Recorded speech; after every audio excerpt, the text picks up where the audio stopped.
വന്യജീവികളെ വനത്തിനകത്ത് സംരക്ഷിക്കണം. സംരക്ഷിത വനമേഖലയുടെ വെളിയിലേക്ക് ഇറങ്ങുന്ന ഒരു വന്യമൃഗത്തിനും സംരക്ഷണം കൊടുക്കാൻ പാടില്ല. അതിനെ നശിപ്പിക്കേണ്ടതാണെങ്കിൽ നശിപ്പിക്കണം, കൊല്ലേണ്ടതാണെങ്കിൽ കൊല്ലണം. ഇടുക്കിയിൽ കാര്യമായ ഒരു പ്രയോജനം ഉണ്ടായിട്ടില്ല കേരള കോൺഗ്രസ് എമ്മിന്റെ കടന്നുവരവോടുകൂടി. മാത്രമല്ല, മന്ത്രി എന്ന നിലയിൽ റോഷിയുടെ പ്രവർത്തനം അത്ര തൃപ്തികരമല്ല എന്ന രീതിയിലും ചില പ്രതിനിധികൾ പറഞ്ഞു എന്ന രീതിയിൽ വാർത്ത വന്നു. കൃത്യമായിട്ട് അറിയത്തില്ല, ഏതായാലും മാധ്യമങ്ങളിൽ വന്ന വാർത്തയാണ്. അതിനെ സംബന്ധിച്ച് അങ്ങയുടെ അഭിപ്രായം? പ്രാവശ്യം ക്യാബിനറ്റിൽ ഉണ്ടായിരുന്ന, കേരളത്തിലെ മന്ത്രിസഭയിൽ ഉണ്ടായിരുന്ന ശ്രീ എം മണിയാകട്ടെ, ഇപ്രാവശ്യം ശ്രീ റോഷി അഗസ്റ്റിനാകട്ടെ, ഇവരുടെ രണ്ടുപേരുടെയും നേതൃത്വത്തിൽ, സ്വാഭാവികമായും അവർ മന്ത്രിമാരായിരിക്കുമ്പോൾ അവരുടെയും കൂടി നേതൃത്വത്തിലാണല്ലോ ഇടുക്കിയിലെ കാര്യങ്ങൾ നടക്കുന്നത്. അവരുടെ രണ്ടുപേരുടെയും നേതൃത്വത്തിൽ നമ്മുടെ ജില്ലയിൽ അടിസ്ഥാന സൗകര്യ വികസനത്തിന് വേണ്ടി നടന്നിട്ടുള്ള കാര്യങ്ങൾ നമുക്കതിനെ കുറച്ച് കാണിക്കാൻ കഴിയും.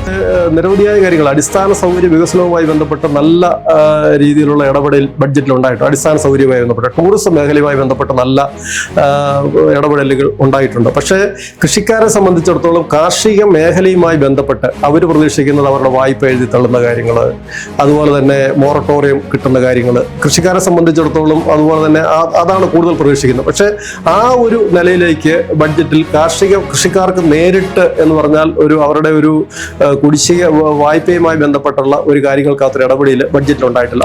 ഭൂനികുതി വർദ്ധിപ്പിച്ചു, 50% വർദ്ധിപ്പിച്ചു. കേരള കോൺഗ്രസിന്റെ ഒരു സമീപനം എന്താണ്? അല്ല, തീർച്ചയായിട്ടും ഭൂനികുതി വർദ്ധിപ്പിച്ചത് പുനഃപരിശോധിക്കേണ്ട ഒരു കാര്യമാണ്. പൊതുവായി ജില്ലയെ ബാധിക്കുന്ന അല്ലെങ്കിൽ ജനങ്ങളെ ബാധിക്കുന്ന ഏത് വിഷയങ്ങളിലാകട്ടെ അതിനകത്ത് ഒരു അഭിപ്രായ വ്യത്യാസം, LDF-ൽ ഒരു അഭിപ്രായ വ്യത്യാസത്തിന്റെ പ്രശ്നമേ ഇല്ല. ഒന്നിച്ച് ഇവിടെ ജില്ലയെ ബാധിക്കുന്ന വിഷയങ്ങളാണെങ്കിൽ ജില്ലയിലെ LDF നേതൃത്വം ഒന്നിച്ച് LDF സംസ്ഥാന കമ്മിറ്റിയെയോ മുഖ്യമന്ത്രിയോ ഗവൺമെന്റിനെയോ കണ്ട് കാര്യങ്ങൾ ബോധ്യപ്പെടുത്തി കാര്യങ്ങൾ പരിഹരിച്ച് മുന്നോട്ട് പോകുന്നു.